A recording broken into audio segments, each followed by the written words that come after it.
let's look at this next one together. Make sure, guys, that you are writing everything in your journal that I have in my journal. So here we go. 4/5 plus 1/2. I have different denominators, so I need to find a common denominator for fifths and halves. Well, let's list our multiples. 5, 10, 15, 20, and let's stop right there. So here we go. 2, 4, 6, 8, 10. I think I heard you. Ding, ding, ding. There's the first multiple that we have in common. So 10 is going to be our common denominator. Awesome. Go ahead and write your denominators, and let's find our equivalent fractions.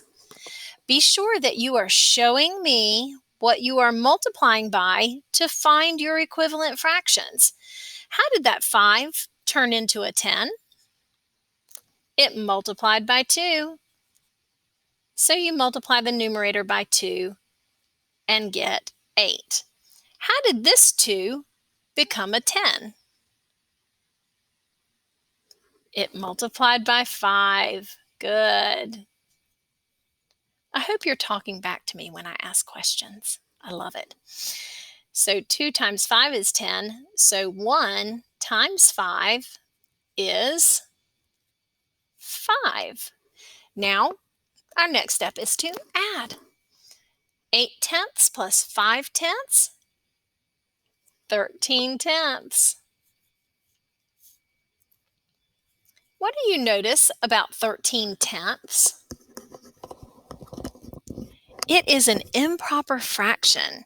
So we need to make sure that our final answer is in its simplest form, and that includes that it should not be an improper fraction. Okay? So we can do this one of two ways. I'm going to start with the dividing way this time. Remember, this is 13 divided by 10. I'm going to show you. 13 divided by 10. 10 goes into 13. 10 goes into 13 one whole time. One whole time. With how many left over? With 3/10. Yeah, with 3/10 left over. Awesome. If you need to decompose 13/10, that's fine too. Here's our whole, and we want to divide that into parts.